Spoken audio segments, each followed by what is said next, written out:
D&L Communications. Hi. Is this a number I call for a non-emergency? This is the dispatch center non-emergency number. How can I help you? I'm sorry. My daughter has been missing since last night, and I'm getting kind of worried because she's supposed to work in 10 minutes, and I haven't heard anything from her. We were at a wedding, and she was upset and got out of the car, and I haven't heard from her since, and I haven't been able to find her. I drove around for 2 hours this morning looking for where she got out of the car, and so I don't know if I should call 911 or if I have to wait a certain amount of time. No, there's never a certain amount of time that you have to wait. Okay. Do you want to report her as missing? Yeah, I think so. Where was she missing from? I've checked the hospitals and I've checked the jails, and she's not in either one of those. So the wedding was at Heiser Farm in Dayton, Oregon. And what is your name? My name is Jennifer Weathers.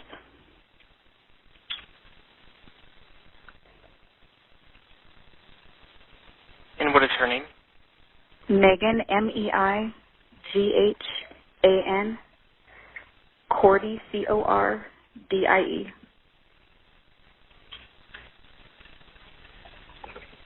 You know what she was wearing? She was wearing I want to say it was floral pantsuit. It was one piece, short sleeve, navy blue with flowers on it. And she doesn't have her phone. She didn't have her phone. She left it in my car. She didn't have her wallet. Everything was in my car.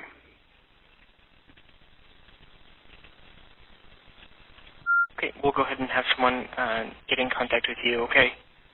Okay, thank you. You're welcome. Bye. Bye.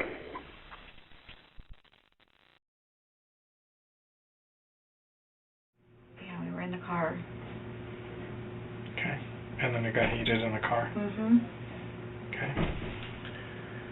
And did it ever get physical in the car? She pulled my hair. Okay. How far from the venue were you, or was it still at the venue? No, it was right before she got out of the car. We'd already started driving, and she was yelling at me.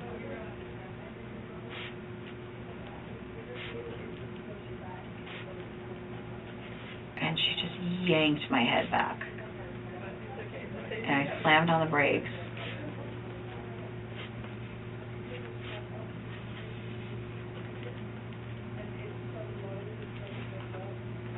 And then I yelled at her, "What are you doing? Gia's in the car."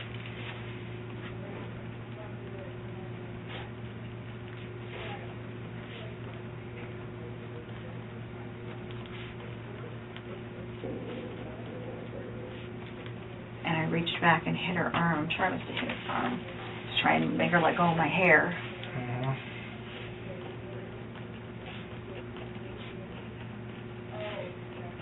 And when she finally let go of my hair, I started slowing the car down, which is when she started opening the door and saying, "I'm going to get out." Oh,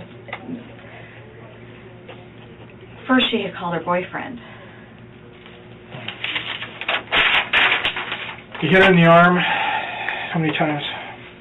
Oh, I don't know. I just reached back until she let go of my hair. Okay. I don't Are you sure that you were hitting her arm? No. You were just hitting something? I was just reaching back and... Okay. I mean, it had to have been her arm because she would have been like this. Mm-hmm. So, I'm assuming it was her arm. Okay. Yeah, but she called her boyfriend first and wanted him to come get her. What's And his that name? was before she pulled my hair. His Okay. name is Brendan. She calls him Burr. That's his nickname, B-U-R.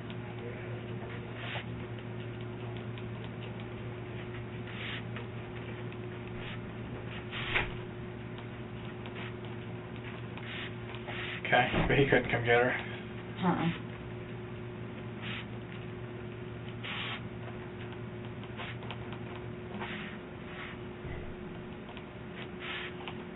Brendan, you say? Brendan. Last name? Vincent.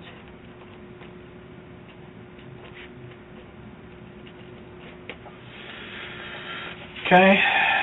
why couldn't Brandon come get her? I think he just didn't want to. Okay.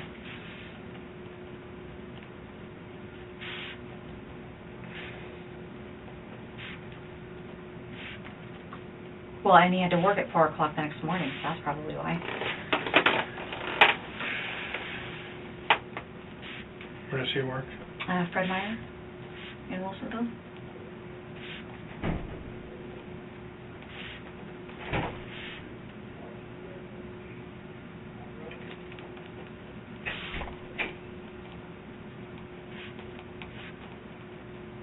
Alright. So, is this cursing back and forth at one another and really getting ugly like that? I mean, you're saying that she's... me? Oh, yeah. Okay. I mean, she called him, you know, I want you to come get me, and he must have said no. And then, Whose phone did she call him with? hers. Okay. And then, And this is when she pulls your hair not too long after that? yeah. What predicated that? Who knows? I have no idea.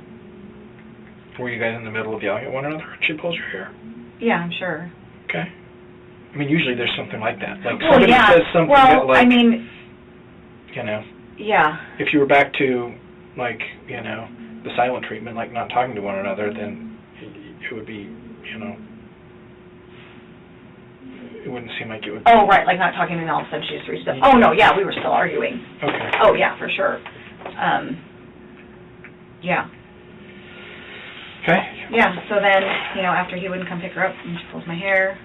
So using derogatory terms towards one another, would that be No, a I fair don't call assessment? Meighan names, yeah. Does she call you names? Oh, of course. I Okay. mean, not of course, but yes, she does. Okay. Not like, yeah. Okay. No, I just kept saying, what are you doing? Gia's in the car. What are you doing? Mm-hmm.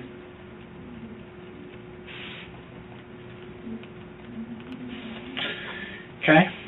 Yeah, so then she pulls my hair. I slam on the brakes, trying to get her to let go of my hair. She finally lets go of my hair. I start slowing the car down. She's like, I'm going to get out. And I'm like, you're not getting out. You're not getting out of the car. And I was almost to a stop. And she started opening the door, which is why I was slowing down. And I was almost to a stop, and she just opened it and jumped out. So then I stopped the car and got out and walked around it, closed her door that she had jumped out of, and I was looking for her. I couldn't see her anywhere. I'm calling her name, and she's not answering me. I can't leave the car because Gia's in it. So I'm just calling her name, get back in the car, and I can't see her anywhere. So I got back in the car and turned it around because I figured with the direction she jumped out, she'd be heading the opposite way. So I got back in the car and turned around and tried to find her with the headlights. I had the windows rolled down, and I'm just calling her name, calling her name, calling her name. And she's just not answering. And I couldn't see anything. How fast do you think you were going when she jumped out? Oh, I mean, like, literally I was almost to a stop. Okay. Like less than 5 miles per hour? Yeah. Okay. Yeah. Yeah, because as soon as she started saying she was going to get out and started messing with the door handle, I started coming to a stop.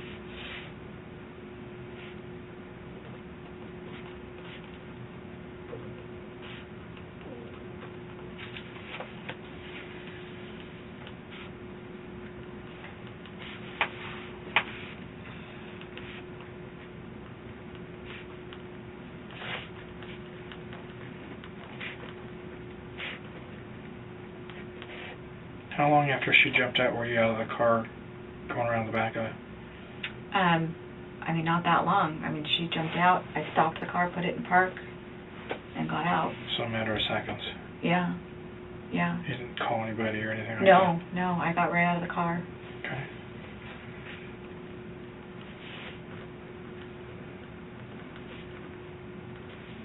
And you couldn't see her? Mm-mm. Did you hear anything when she jumped? Mm-mm. You didn't hear an ouch or anything like that? No. No. Okay.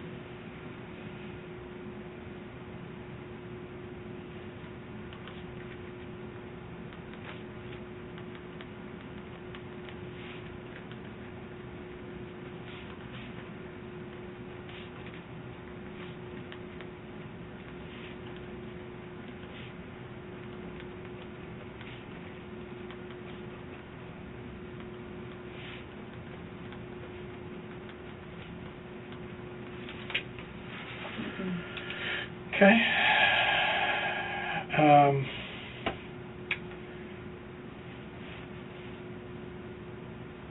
Then you went back to the car, turned around, headed back towards the farm? Okay. What's the child doing?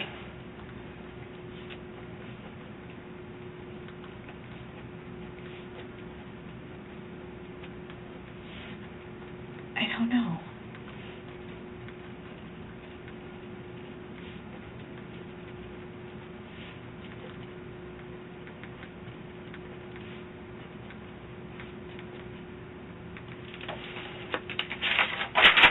Crying, I would imagine.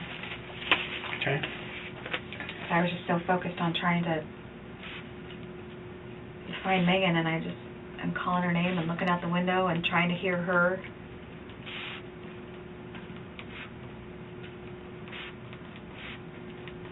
So I drove back and forth, I don't know, probably for about a half an hour, trying to find her. I called Burr at some point, but he didn't answer his phone.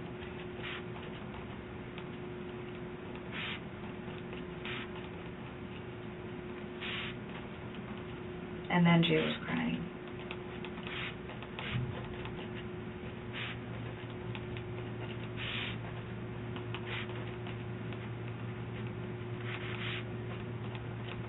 Oh my God, I can't believe she was there for all of that. Oh my gosh. Is this normal for Meighan to flip out like this? Not so much recently. I mean, back in the day when I first got divorced and got remarried, it was. So how old would she have been then? She was, she's 27 now. That was 2006. Okay. Jacob was 10, so she was probably 13, 14, maybe 14 when we actually finally were divorced. 15 maybe by the time Ty and I got married. Uh-huh. Yeah, and yeah. She was not happy about any of the situations. Okay. So you drive back and forth for about half an hour. Mm-hmm. You never see her? Mm-mm. Never saw her. Did you hear her? Mm-mm. Okay. No. And then what'd you do? And then Gio was crying, and I said, I gotta go home. I gotta take her home. Okay. What was Gia saying? Just leave her, Nana. Okay.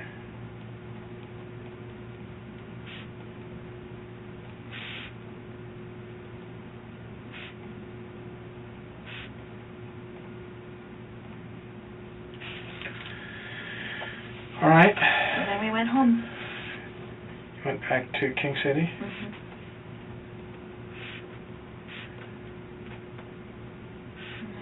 Did you try and call her?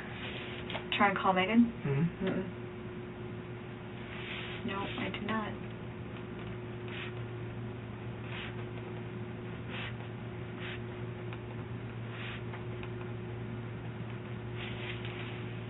Why not?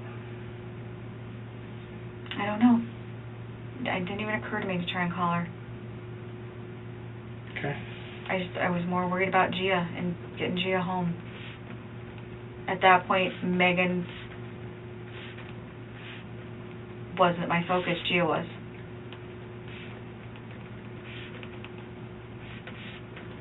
So I just drove home and I took her upstairs and put her in bed.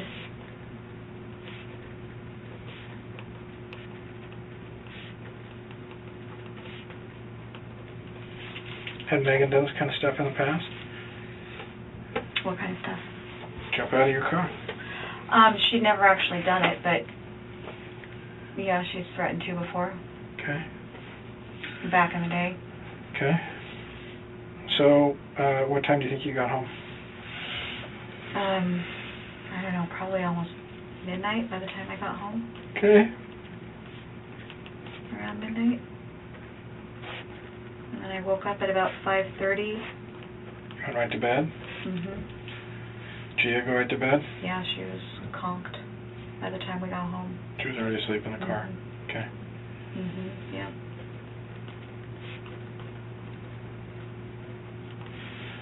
And, any more drinking or anything that night for you? No. Definitely. Muscle relaxers, anything? No. Okay. No. No, I was so tired already. I was exhausted. I didn't take my makeup off or anything. I never do that. I didn't take my contacts out. Okay. I just got in bed with Gia because she was asleep. And I just crawled in with her and cuddled her.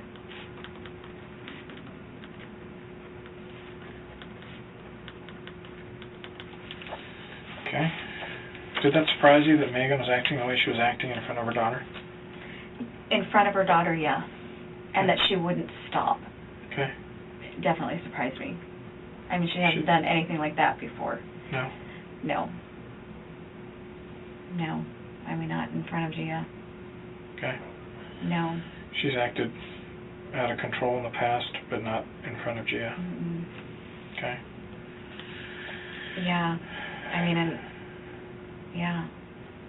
So, that's why I ended up thinking she'd had more to drink than we thought. okay. You know, because it was just so out of control. And Burr said the same thing when he talked to her. You know, she was just... But, I mean, yeah, she's been like that in the past, but, you know, never... Most of that was pre-Gia. Mm-hmm.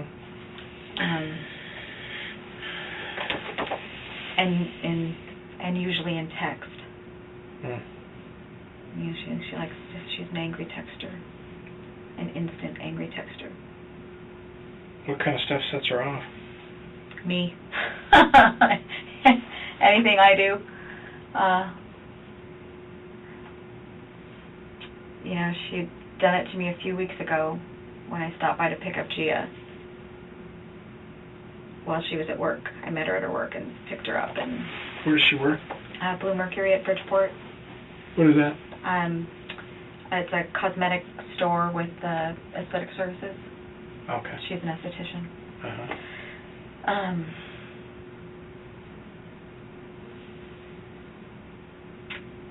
You'd stop by to pick up Oh, I picked Gia. up Gia and asked her what time she was going to be done with work, and she said 5:30, and I thought, you know, you had told me 5 before, and she was like, yeah, I thought it was 5, but it was 5:30, and I just kind of rolled my eyes, because she does that a lot, like, just doesn't know her schedule.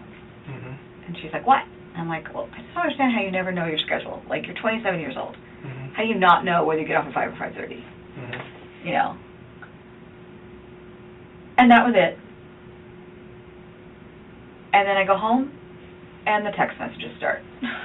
And it's just, you know, she can take one little comment and just really run with it. Mm-hmm. But yeah, I mean, we hadn't had a fight like that for a really long time. Not a physical fight? No, yeah. When was the last time you had a physical fight with her? Prior to Saturday? Oh, years. I mean, when she was a teenager, she used to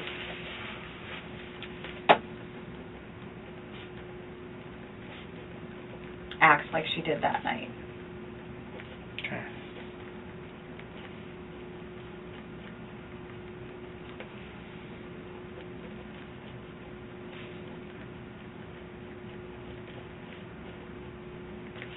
But yeah, I mean, that hadn't happened for a really long time. Okay. So you went to sleep with Gia, and then what? And I woke up at about 5:30 On Sunday. on Sunday because the sun was coming out, and I got up and I got dressed. and grabbed Gia and went out to look for Meighan. You didn't call first? No.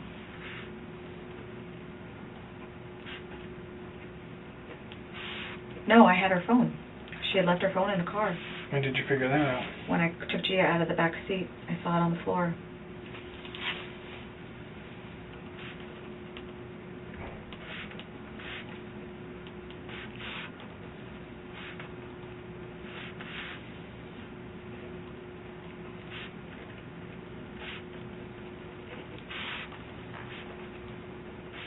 Around the seat.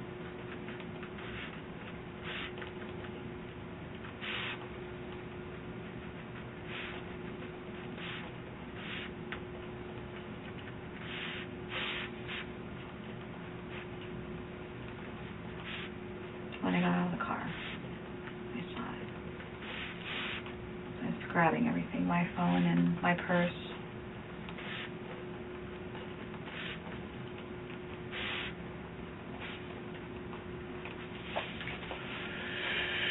Okay. And did she leave anything else in the car? She left everything in the car. She left her purse in the car, her backpack, her shoes, everything was in the car. She didn't have anything with her when she jumped out.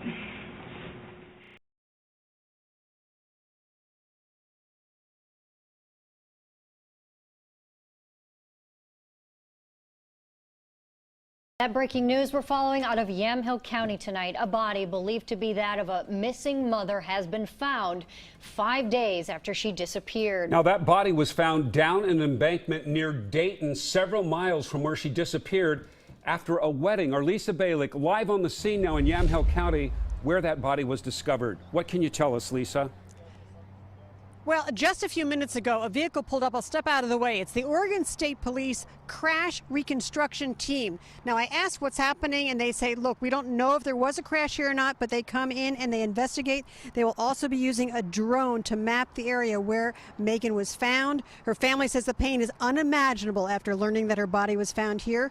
Meighan Cordie was a mom, a daughter, who lived in Clackamas. She disappeared into the dark Saturday night after attending a wedding in Dayton nearby at Heiser Farms. We're told she suddenly got out of her mother's car after a disagreement. She was not far from the farm. She was barefoot, and she had left her cell phone behind. There was an extensive search in that area for several days by friends, family, law enforcement. Then the search called off. This morning around 10, Meighan's body was discovered here, down below the ramp that connects Oregon 18 and 221 here near Dayton. Well, tonight, new developments in the death of Meighan Cordie, a 27-year-old mother found dead days after leaving a wedding. At 6 o'clock, good evening, I'm Jeff Gianola. And I'm Jennifer Hoff. Investigators telling us Meighan got into an argument with her mother after a wedding at Heiser Farms in Dayton. According to the medical examiner tonight, she died accidentally. Let's switch to our Eileen Park, who joins us live now to explain all of the new information. Eileen? Jennifer, up until now, we did not know a lot of details about what happened inside the car Meighan was in right before she went missing and was later found dead. But now we do. Here's what I just learned from Yamhill County District Attorney Brad Berry. So, initially, we knew of two people in the car, Jennifer Weathers and her daughter, Meighan Cordie. But now we've learned there was a third person in the car, 3-year-old Gia, Meighan's daughter. So now we know on the night of August 18th, the three of them went to a wedding at Heiser Farms. The 3-year-old daughter got tired and wanted to leave around 10 that night. Jennifer, however, did not want to leave and complained to Meighan.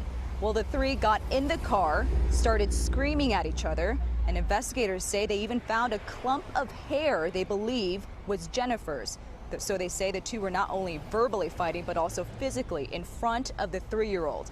Meighan, in anger, got out of the car once, and her mother convinced her to get back in. But this time, investigators say Meighan got into the back seat next to her daughter. That's when investigators say shortly afterwards, Meighan got out for the second time and died almost immediately. The investigation uncovered several other things. First, Jennifer had been drinking significantly at the wedding. Multiple witnesses have described her level of intoxication, and it now appears, as well as as well as obviously she at some point missed a turn or took a wrong turn on it. Jennifer at that point, we believe now, got out and convinced Meighan to get back in the vehicle. She had been in the front seat before she got out, and at this point she got in the back seat and sat next to Gia, who was in a child seat in the back seat. They then proceeded on their way. From there then the arguments continued. Now, the medical examiner ruled that it was an accidental death because investigators believe the mother did not push her daughter out of the car because she was driving, and it would have been physically difficult, if not impossible, from where she was sitting. But Jennifer is not in the clear yet. Investigators say she was asked to take a second polygraph test after the first one came back inconclusive, but she has not taken that second polygraph test yet. She is cited, however, for DUI and reckless endangerment because the child was in the back seat. Her first court appearance, her arraignment, will be in early October.